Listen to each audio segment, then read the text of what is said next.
ಏನಾಗ್ತದೆ, ಅವನ ನಾಲೆಡ್ಜ್ ಅಷ್ಟೇ ಇರ್ತದೆ.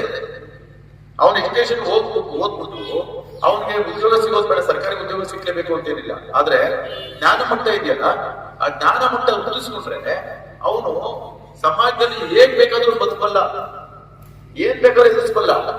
ಈಗ ನಾವೇ ಅನ್ಕೊಳ್ಳಿ, ಉದಾಹರಣೆ ಎಕ್ಸಾಂಪಲ್ ಹೇಳುದು, ಈಗ ನಾವೇ ಒಬ್ಬನೇ ತಗೊಂಡು ಹೋಗ್ಬಿಡ್ತೀವಿ, ನೀವು ತಪ್ಪು ಮಾಡಿದ್ರೆ ನಿಮ್ಗೆ ನಾಲೆಡ್ಜ್ ಇರೋದಿಲ್ಲ, ಕರ್ಕೊಂಡು ಹೋಗ್ಬಿಡ್ತೀವಿ, ಯಾರು ಕರ್ಕೊಂಡು ಹೋಗ್ಬಿಡ್ತೀವಿ. ನಾವ್ ಏನ್ ಸೆಕ್ಷನ್ ಹಾಕಿದೀವಿ, ಏನು ಅವ್ರಿಗೆ ಕಾನೂನಿಗೆ ಕ್ರಮ ಜರುಗಿಸಿದ್ರೆ ನಿಮ್ಗೂ ನಾಲೆಡ್ಜ್ ಇರೋದಿಲ್ಲ. ನಿಮ್ಮ ಹತ್ರ ಬಂದು ಪೊಲೀಸರು ದೊಡ್ಡ ಸೆಕ್ಷನ್ ಹಾಕ್ಬಿಟ್ಟವ್ರೆ, ಅದನ್ನ ಹಾಕ್ಬಿಡೋರು ಇದನ್ನ ಹಾಕ್ಬಿಡೋರು ಅಂತ ಹೇಳಿ ನಿಮ್ಗೆ ಪಾಪ ಎದುರಿಸೋರವ್ರೆ, ವ್ಯಾಪಾರದವ್ರು ಇದ್ದಾರೆ, ಹೌದಲ್ವಾ? ವ್ಯಾಪಾರದವ್ರು ಇದ್ದಾರೆ, ಅದನ್ನ ಸ್ವಾರ್ಥಕ್ಕೂ ಬಳಸ್ಕೊಳ್ಳೋರು ಇದ್ದಾರೆ. ಇದೊಂದೇ ಅಲ್ಲ, ಯಾವುದೇ ರಂಗದಲ್ಲಿ ಆಗ್ಬೋದು, ಯಾವುದೇ ರಂಗಕ್ಕೂ ಈ ಎಜುಕೇಶನ್ಸ್ ಇಲ್ಲ ಅಂತಂದ್ರೆ ಇಂಥ ವಾತಾವರಣ ಸೃಷ್ಟಿ ಆಗ್ತದೆ. ದಯವಿಟ್ಟು ಅದಕ್ಕೋಸ್ಕರ ನೀವು ಶಿಕ್ಷಣ ವ್ಯವಸ್ಥೆಗೆ ಹೆಚ್ಚಿನ ಮಹತ್ವ ಕೊಟ್ಟರು. ಅವರು ಬಿಸ್ನೆಸ್ ಇದೆ, ಇವತ್ತು ಬೇಜಾರಿದೆ, ಸಾಫ್ಟ್ವೇರ್ ಇಂಜಿನಿಯರ್ಗಳು, ಡಾಕ್ಟರ್ಗಳು, ಪ್ರೈವೇಟ್ ಬಿಸ್ನೆಸ್ಗಳು ಏನ್ ಬೇಕಾದ್ರೂ ಮಾಡ್ಬೋದು.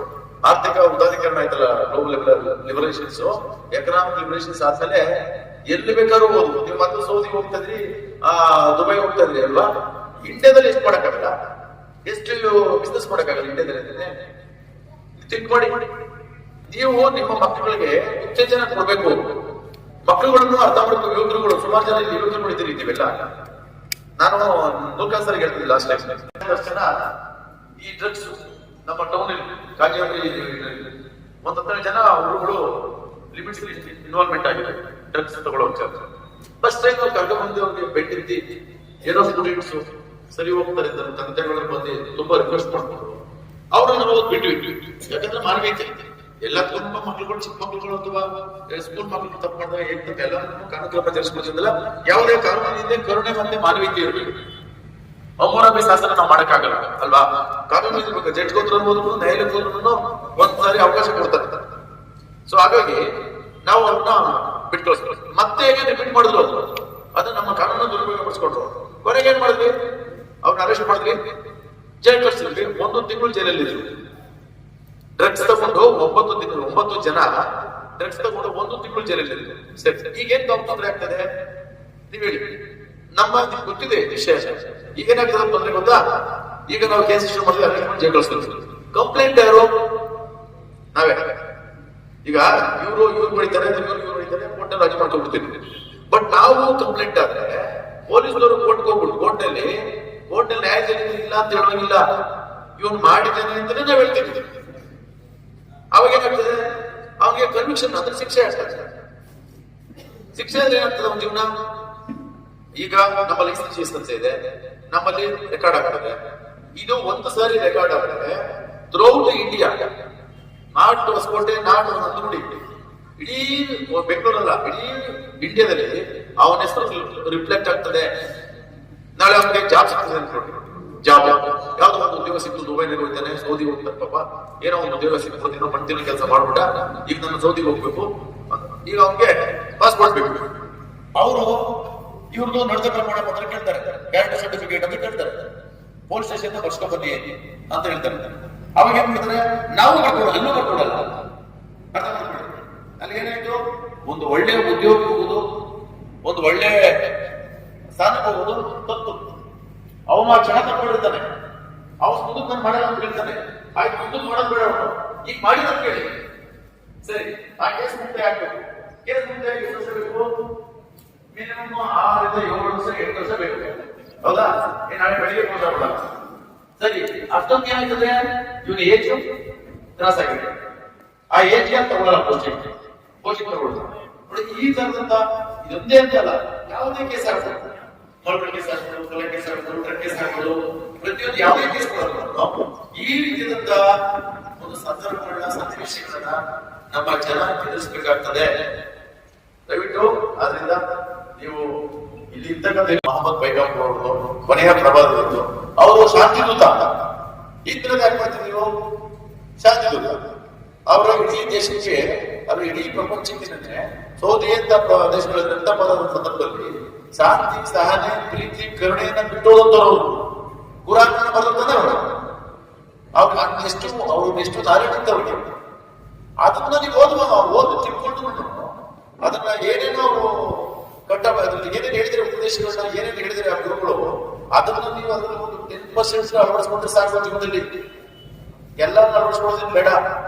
ಅದನ್ನ ನಮ್ಮ ಜನ ಯಾಕೆ ಗೊತ್ತಿಲ್ಲ ಮಾಡ್ತಾರೆ, ತಿರ್ಗದೆ ತಪ್ಕೊಂಡು ಮಾಡ್ತಾರೆ. ನಾನೀಗ ಅಬ್ಸರ್ವ್ ಮಾಡಿದೆ, 3 ತಗೊಂಡಿದ್ದೀನಿ. 2023-24 15 ಕೇಸ್ ಇದೆ, 24 17 ಕೇಸ್ ಇದೆ, 2025 14 ಕೇಸ್ ಇದೆ, 2020 ಈ ವರ್ಷದಲ್ಲಿ 10 ಕೇಸ್ ಇಷ್ಟ ಆಗಿದೆ. ಬೇಕಾ ಕೇಸ್ಗಳು? ಅಲ್ಲಿ ಕೇಸ್ಗಳು ಬೇಕಾ? ಆಮೇಲೆ ಬಿಡಿ, ರೌಡಿಗಳು ಏನೇನೋ ಕಾರಣಕ್ಕೋಸ್ಕರ ಅದು ಓಪನ್ ಆಗವೆ, ನಮ್ಗೆಲ್ಲ ಗೊತ್ತಿದೆ. ಈಗ ಕೆಲವರು ಅಮಾಯಕ ರೌಡಿಗಳು ಅಂತ ಹೇಳಿದ್ರೆ ಅದ್ರ ಬಗ್ಗೆ ನಾವು ಆಲ್ರೆಡಿ ಅದನ್ನ ಮುಕ್ತಾಯ ಮಾಡೋಕೆ ಕೆಲವರು ರೆಕಮೆಂಡ್ ಮಾಡಿದ್ವಿ. ಮತ್ತೆ ಕಳ್ಳರುಗಳನ್ನು ಒಂದು 8 ಜನ ಕಳ್ಳರುಗಳು ಸಹ ಇದ್ದಾರೆ. ನೀವು ಇಂಥವ್ರನ್ನ ದಯವಿಟ್ಟು ಇಟ್ಟವ್ರ ಮಟ್ಟ ಹಾಕಿ ಹೊರಗಡೆ ಪ್ರಪಂಚಕ್ಕೆ ಬೈಲಾಸಪುರ ಹೊರಗಡೆ ಪ್ರಪಂಚಕ್ಕೆ ಬೈಲಾಸಪುರ ಅಂತಂದ್ರೆ ಒಂದು ನೆಗೆಟಿವ್ ಒಪಿನಿಯನ್ ಇರಬಾರ್ದು. ಈ ನಿಮ್ಮ ಗ್ರಾಮದ ಬಗ್ಗೆ ನೆಗೆಟಿವ್ ಒಪಿನಿಯನ್ ಇರಬಾರ್ದು.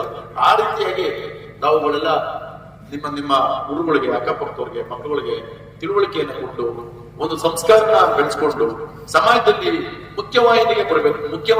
ಹಿಂದಕ್ಕೆಲ್ಲ ಇರ್ಬೇಕಾಗಿರೋದು ಮುಖ್ಯವಾಹಿನಿ ಬರಬೇಕು. ನಿಮ್ಗೆ ನೀವೆಲ್ಲ ತಂದೆ ತಾಯಿಗಳು ಹಿರಿಯರು ಇದ್ದೀವಿ, ನಿಮ್ ಮಕ್ಕಳು ತಪ್ಪು ಮಾಡಿದಾಗ ನಮ್ ಸ್ಟೇಷನ್ ಬರ್ತಿರ್ತೀವಿ, ನಿಮ್ ಕಣ್ಣಲ್ಲಿ ಏನ್ ಬರ್ತದೆ, ರಕ್ತ ಬರ್ತದೆ, ನಿಮಗೆ ಬಿಟ್ಬಿಟ್ರೆ ಸಾಕು ಸರ್, ಇದೊಂದು ಟೈಮ್ ಬಿಟ್ಬಿಡಿ ಸರ್, ನೆಕ್ಸ್ಟ್ ನೋಡಿ ಸರ್ ಅವನ ಅಂತ ಹೇಳಿ. ಆದ್ರೂ ಬುದ್ಧಿ ಕಲಿಯಲ್ಲ. ಒಂದು ಧರ್ಮದಲ್ಲಿ ಹುಟ್ಟಿ ಒಂದು ನೆನ್ನೆ ತಾನೇ ಮಾಡಿದಂತ ಶಾಂತಿ ಇದನ್ನ ನೋಡೋದ್ರಲ್ಲಿ ನಮಗೆ ಖುಷಿ ಆಯ್ತದೆ. ಅವ್ರ ಮಹಾಮತ್ ಪೈಗಂಬರ್ ಅವ್ರ ಕಥೆಗಳನ್ನ ಕೇಳಿದ್ರೆ, ಅವರ ಸಂದೇಶಗಳನ್ನ ಕೇಳಿದ್ರೆ ನಮ್ಗೆ ತುಂಬಾ ಮೈಯಲ್ಲಿ ರೋಮಾಂಚನ ಆಗ್ತದೆ. ಎಲ್ಲಾ ಧರ್ಮದ ಸಾರ ಶಾಂತಿ, ನಿಮ್ಗೆಲ್ಲ ಹೇಳಿದ್ರೆ ನಿಮ್ಮ ಯಾವ ನಾಟಿಗಳು ಹೋಗ್ತಾ ಇದೆ ನೋಡಿ, ಎಷ್ಟು ಬಡ ಮಕ್ಕಳು ಇರ್ತಕ್ಕಂಥ ಅಂತ ಒಂದು ಧರ್ಮದ ವ್ಯವಸ್ಥೆ ಇರ್ತಕ್ಕಂಥವ್ರು ಅವುಗಳೆಲ್ಲ ಮಕ್ಕಳಿಗೆ ತಿಳುವಳಿಕೆ ಕೊಟ್ಟು ಈ ದಯವಿಟ್ಟು ವಿನ್ಯಾಸಕ್ಕೆ ಒಂದು ಒಳ್ಳೆ ಈಗ ಪೊಲೀಸ್ ಸ್ಟೇಷನ್ ಎದುರ್ಕೊಳ್ಳೋದು ಬೇಡ, ಅದಲ್ಲ ನೀವು ಎದುರ್ಕೊಳ್ಳೋದು ಬೇಡ, ಭಯ ಬೇಡ, ಭಕ್ತಿ ಗೌರವ ಇರಲಿ. ಟೆನ್ಷನ್ ಎದುರ್ಕೊಳ್ಳೋದು ಭಕ್ತಿ ಇರಲಿ. ಅದ ಅರ್ಥ ಎದುರ್ಕೊಳ್ಳೋದು ತಪ್ಪುಗಳನ್ನ ಮಾಡ್ಕೊಳ್ಳೋದು ಅರ್ಥನ ಹೇಳ್ತಾರೆ. ಭಯದಲ್ಲಿ ಬರ್ತದೆ ಸರ್, ಅವ್ರಿಗೆ ಜ್ಞಾನ ಮೆಡಿಟೇಷನ್ ಎದುರ್ಕೊಳ್ಳಲ್ಲ, ತಪ್ಪುಗಳಾದ್ರೆ ತಪ್ಪೇ ಇರ್ತದೆ. ಮತ್ತಿದ್ರ ನಮ್ಮ ಮೂರು ಜಮಾಯತ್ ಅಂದ್ರೆ ಎಲ್ಲ ಸರಿ, ಬೈ ಚಾನ್ಸ್ ಅವರು ಅದೇ ಕೆಲಸ ಮಾಡ್ತಾ ಇದ್ದಾರೆ, ನಾವು ಅವಕಾಶ ಮಾಡ್ತೀವಿ ಅಂತ ಮನೆಗೆ ಆ ವ್ಯಕ್ತಿಗೆ ನೀವು ಟಳಿಪಾರ್ ಮಾಡ್ಬೇಕು ಸರ್, ಅಷ್ಟ ಇದು ಮಾಡ್ಬೇಕು ಸರ್. ಒಂದು ಕೇಸ್ ಅನ್ನು ಗಡಿಪಾರ ಮಾಡ್ತೀವಿ, 2 ಕೇಸ್ ಗಡಿಪಾರ, 3 ಕೇಸ್ ಅರ್ಥ ಮಾಡ್ಕೊಂಡ್ರಿ ಗುಂಡಾಟ. ಈಗ 40 ಗಡಿಪಾರ ಮಾಡಿ ಆಗಬೇಕು, ಗುಂಡಾಟ ದಾಖಲೆ ಆಗಬೇಕು. ಯಾಕಂದ್ರೆ ಸಮಾಜ ಕಾನೂನು ಸುವ್ಯವಸ್ಥೆ ಕಂಟ್ರೋಲ್ ಮಾಡ್ಬೇಕು, ಅಪರಾಧ ನಿಯಂತ್ರಣ ಮಾಡ್ಬೇಕು ಅಂದ್ರೆ ನಾವು ಅದನ್ನ ಮಾಡಲೇಬೇಕು. ಆದ್ರೆ ನೆನ್ಪಿಟ್ಕೊಡ್ರಿ, ನಾವು ಯಾರ ಕೈಲಾದ್ರೂ ಚಾಕು ಬಾಟ್ಲು ಹೊಡಿಯೋದು, ಚಾಕ ಚುಚ್ಚೋದು, ಮತ್ತೆ ಬೇರೆ ಆಯುಧಗಳು ಬಂತು, ಅದ್ ನೆನ್ಪಿಟ್ಕೊಂಡ್ಬಿಡಿ 100% ಗಡಿಪಾರು ಮತ್ತೆ ಗುಂಡಾಟ. ಯಾರ ಕೈಗಾದ್ರೂ ಏನಾದ್ರು ಭಾರತ ಹಾಕೋದು ಅಥವಾ ಮಾದಕ ವಸ್ತು ಮತ್ತೆ ಇನ್ನಿತರ ವಸ್ತುಗಳ ಬಗ್ಗೆ ತಿಳುವಳಿಕೆ ಬಂದಿರೋದು ಅವ್ರಿಗೆ ಎದುರಿಸ್ತಾರೆ. ನಿಮ್ಮನ್ನೆಲ್ಲ ಕೂಡಿಸ್ಕೊಂಡು ಎದುರಿಸ್ತಾರೆ, ನಮ್ಗೇನಾದ್ರು ಚೆನ್ನಾಗಿ ಕಾಣಲ್ಲ. ಆ ದೃಷ್ಟಿಯಿಂದ ಅದನ್ನೆಲ್ಲ ನಾನು ಹೇಳಕ್ ಹೋಗ್ಲಿಲ್ಲ. ಪಾಪ ಸಿಗಿದವರೇ ಬಾಯಿ ತೆಗೆದಿರೋದು ಗಡಿಪಾರು ಮಾಡಿದ್ವಿ, ಅದು ನಾವು ಮಾಡ್ತಾನೆ ಇದೀವಿ. ನಮ್ಮ ಗಮನಕ್ಕೆ ಇರಲಿ ದಯವಿಟ್ಟು. ಅದಕ್ಕೆ ತಾವೆಲ್ಲ ಅದಕ್ಕೆಲ್ಲ ಆಸ್ಪದ ಮಾಡಬಾರ್ದು. ಕೆಲವು ವ್ಯಕ್ತಿಗಳು, ನಾನು ಎಲ್ಲರೂ ಉದ್ದೇಶಿಸಿ ಮಾತಾಡ್ತಾ ಇಲ್ಲ, ಕೆಲವು ವ್ಯಕ್ತಿಗಳು ಅಂತ ಹೇಳ್ತಾರೆ ಅಷ್ಟೇ. ದಯವಿಟ್ಟು ಅಂತ ವ್ಯಕ್ತಿಗಳ ಬಗ್ಗೆ ನೀವೆಲ್ಲ ಬಹುಸಂಖ್ಯಾತರು, ತಾವೆಲ್ಲರೂ ಅವ್ರಿಗೆ ತಿಳುವಳಿಕೆ ಕೊಡಬೇಕು ಅಂತ ಹೇಳಿ ನನ್ನ ಒಂದು मस्जिद कमेटी की तरफ से फूल का उत्साह पेश करते हैं। इसी तरह हमारे सर्कल इंस्पेक्टर शांताराम साहब, उनकी खिदमत में भी एक फूल का और एक शाल पेश किया गया।